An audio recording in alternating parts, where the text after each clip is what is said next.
Chapter 4 deals with completing the accounting cycle. So in the previous chapters, we've analyzed business transaction, we've journalized them, posted to the accounts. At the end of the accounting period, we've made a handful of adjusting entries to update those accounts. We've then completed the trial balance, which simply proves that our debits equal our credits, and now we're ready to prepare our financial statements. This chapter deals with preparing our primary income statements. The first is the income statement.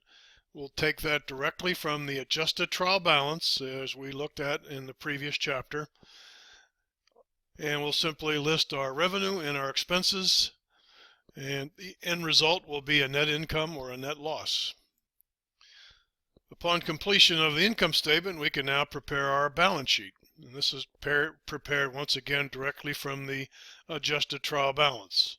We break down our assets into current and property, plant, and equipment, and we break down our liabilities into current and long-term. We'll talk about those in the next slide.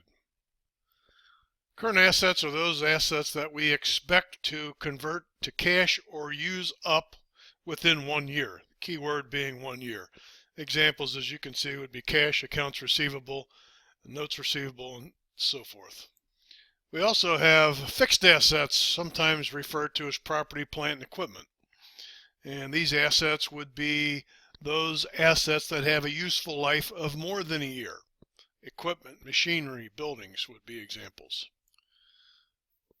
Under the liability section, we'll list our current assets first, or current liabilities, first, and those would be those liabilities that we expect to pay within 1 year. Accounts payable, the most common. Other examples, notes payable, wages payable. A company might also have long-term liabilities, those that will last for more than 1 year. Mortgages, bonds payable, things of that nature typically have a longer term than 1 year. Finally, we'll have our stockholders equity section. The stockholders equity section is typically broken down into 2 parts. The common stock, preferred stock section, and the retained earnings section. And of course, the end result of our balance sheet is that our assets must equal our liabilities plus our equity.